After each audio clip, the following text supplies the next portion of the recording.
I don't know. Yeah.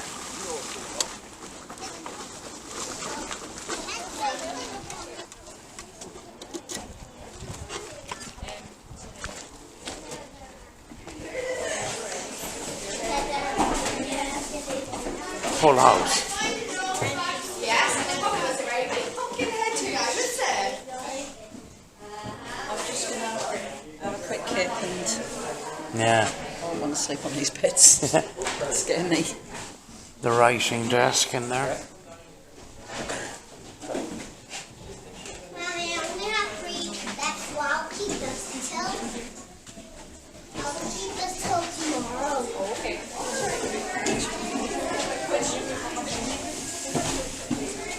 This is a big Too many people.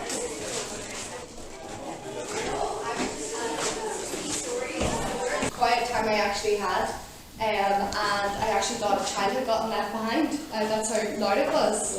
Yeah. Upstairs.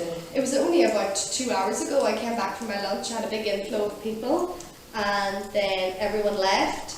And I thought maybe a child had got left upstairs. That's how loud it was. And I went into that room, checked, but I was like, "No, Stephanie, come upstairs." So I walked upstairs, fully expecting to see a child there. And that's never happened to me before in this house. Yeah, other members. Is dead. Yeah, other members of staff do They say, that, yeah. yes. I see. I never believed it because I've never heard anything. But now I've been in this house enough recently, and that's the first time I've heard something. Yeah, and it's very strange because of the fact that the house was dismantled and rearranged Moved here. over, yes. Yeah. And the fact that it's still. It still happens, you know. Mm-hmm. Yes, of course. At your own peril, of course. There might be ghosts up there. Yeah, I don't care. Braver than I. What?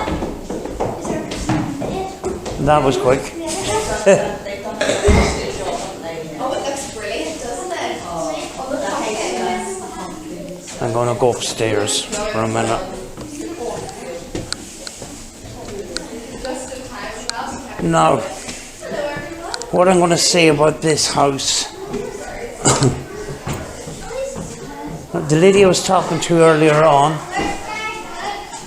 the one that was doing the fairy stories, she actually used to be looking after this house, and she actually originally told us about the story about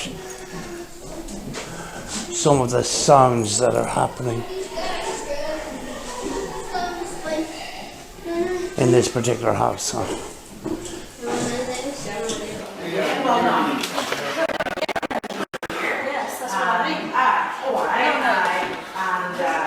I was up there. I was telling just the experiences that we've had in here. Right. So, kids laughing up there. Although there's nobody in the house, because I mean this is the last house. So when you come in first thing in the morning, you're quiet for the first hour, and we always kind of compare stories about it. You know, me and the other guys. Gee. And then footsteps. You hear sometimes footsteps coming down. Yeah.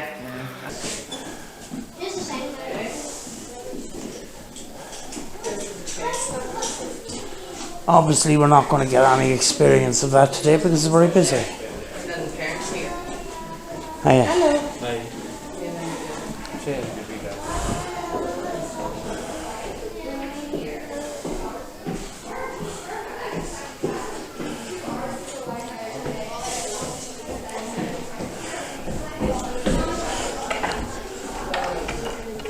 Blankets. Yeah.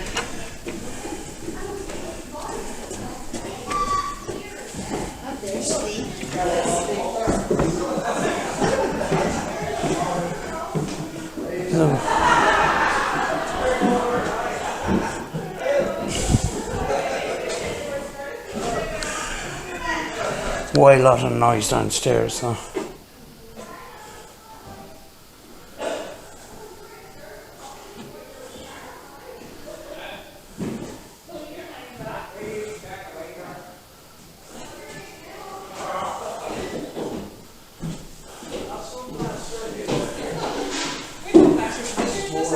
How you doing? Hi.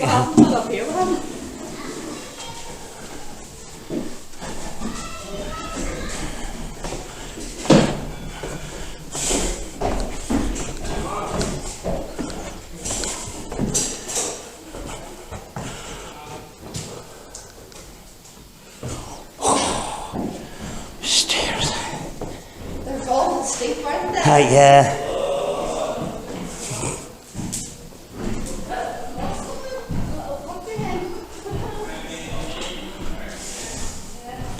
Lovely white hallway and stuff. Just in case somebody didn't see my last video on it, there's glue still on the bricks. Because this... For the numbers? Yes. Oh, yes, indeed. We thought the ghost had got you. Yeah. It's not there. No, we didn't see anything, no. Thank you. Well, hopefully it wasn't just me then. Each brick was numbered as the house was dismantled, and then it was put back together like a big massive jigsaw.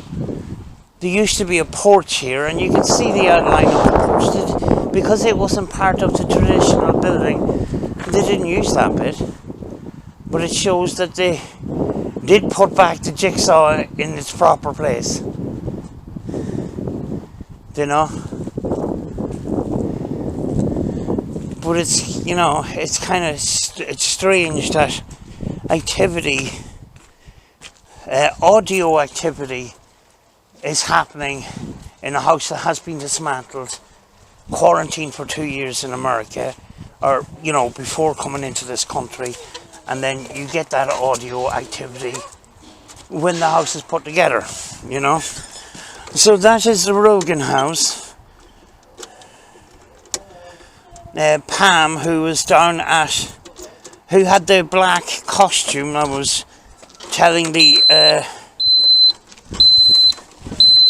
fairy stories. She was the first person to tell us about the possible paranormal activity in the house. You know? And it's most likely a sort of a residual thing where energy is trapped in the fabric of the building, and even though it was dismantled and re-put back together, the audio, the sounds of the children can still be played, you know.